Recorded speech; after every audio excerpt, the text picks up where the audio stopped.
Hello friends, welcome back to my channel Deepika Das blog. আর সবাই কেমন আছো? সবাই নিশ্চয়ই খুব ভালো আছো। আর আজকে আমি তোমাদের সাথে সানডের ব্লগটা শেয়ার করতে এসেছি। ঘুম থেকে উঠে কয়েকটা কাজ ছিল, যেগুলো প্রত্যেক দিন বাড়িতে সকালে বাসি কাজ থাকে, সেইগুলো সেরে নেওয়ার পরেই আমি ময়দা মাখাতে বসে গিয়েছি লুচি বানাবো। তো কালকে রাতে একটা খুব বাজে ঘটনা ঘটে গিয়েছে, সেটা তোমাদের সাথে অবশ্যই শেয়ার করব। তো সকালে ছেলে মেয়ে বায়না করছিল যে এক্ষুনি লুচি আর আলুর দম বানিয়ে দিতে হবে। আর এই দেখো, আগের দিন রাত্রেবেলা এই হাঁড়ি ভর্তি আমি লুচি বানিয়েছি, আর বিড়ালে খেয়ে চলে গেছে। প্রায় অর্ধেক লুচি বিড়ালে খেয়ে নিয়েছে, আর বাকিগুলো তো খাওয়া যায় না, তাই ফেলে দিয়ে আর সকালে আবার উঠেই লুচি বানাতে বসলাম। অনেক দিন থেকেই নিয়েরে মাছ নিয়ে আসতে বলছিলাম, তো আজকে মার্কেটে পেয়েছিল নিয়েরে মাছটা, ছুটির দিন ছিল, তো সেই জন্য নিহেরে মাছ নিয়ে এসছে। আমার খুব ভালো লাগে। কমেন্টস করে অবশ্যই জানাবে তোমাদের কার কার নিহেরে মাছটা পছন্দ। আর এদিকে দেখো, ঝোলের জন্য আলু কাটা ছিল ফ্রিজে কয়েকটা, সেটা বের করে নিয়েছি। আর এগুলো একদম টাটকা গাছের ঝিঙে, একজনের কাছ থেকে পাড়া থেকেই নিয়ে এসেছি, সবে মাত্র গাছ থেকে তোলা। আর বেগুন আছে। আর কি কি রান্না করব আজকে, সেগুলো তোমাদের সাথে অবশ্যই আমি শেয়ার করছি।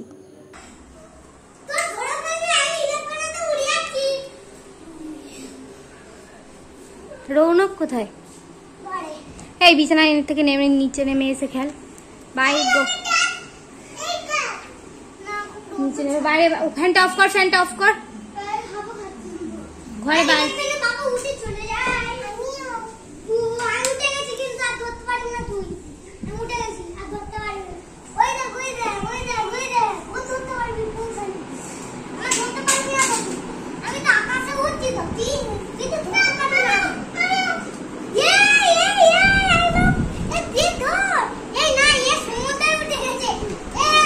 রৌনক কি হচ্ছে?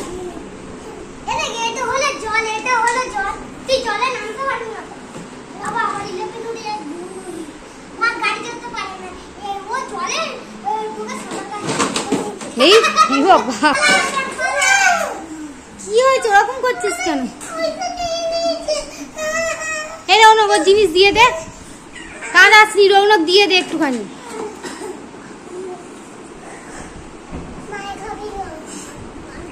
কি বললি?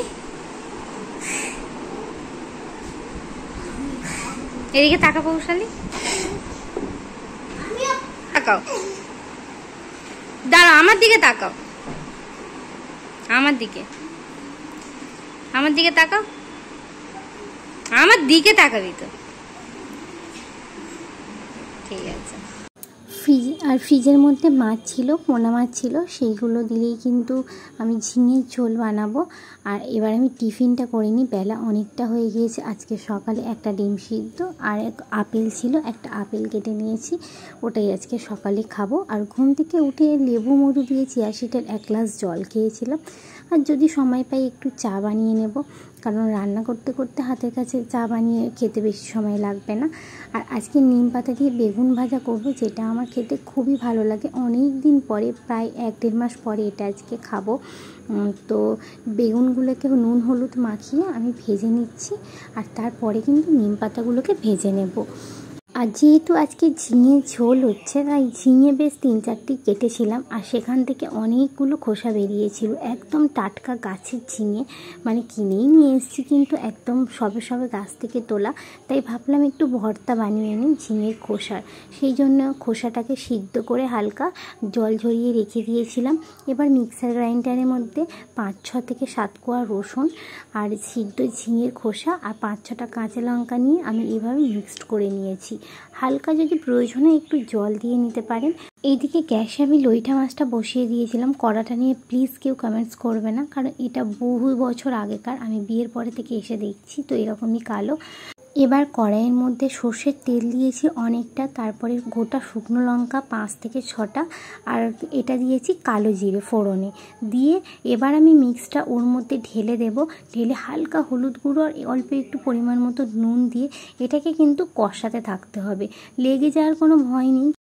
এর পরের দিকে যখন জলটা শুকিয়ে আসবে হালকা হালকা কিন্তু নিচে ধরে রাখবে, সেই জন্য গ্যাসের ফ্লেমটা পরে একটু আস্তে করে দিতে হবে। আর এইভাবে দেখো জলটা শুকিয়ে একদম শুকনো শুকনো করে নিয়েছি। জল থাকলে কিন্তু এটা অতটা টেস্টি হবে না।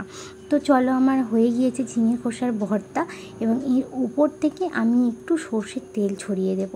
আর শেষে তোমাদের সবাইকে আজকে দেখিয়ে দেবো যে আজকে আমি কি রান্না করেছি। এটা লইটা মাছ বানিয়েছিলাম, তখন ওটাকে নিহেরে মাছ বললাম। তো আমাদের এখানে নিহেরে মাছ, অনেক জায়গায় লইটা মাছ, যেখানে যেমন আঞ্চলিক নাম এটা।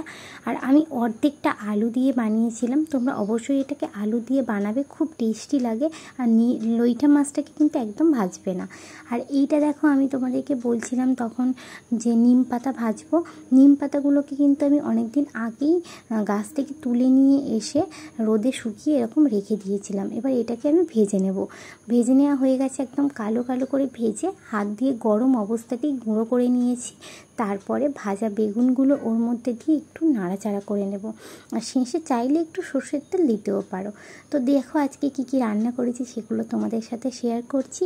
আর আজকের মতো ব্লগটা এখানেই শেষ করছি। আরও একটা নতুন ব্লগে সবাইয়ের সাথে আমার খুব তাড়াতাড়ি দেখা হবে। সবাই খুব ভালো থেকো।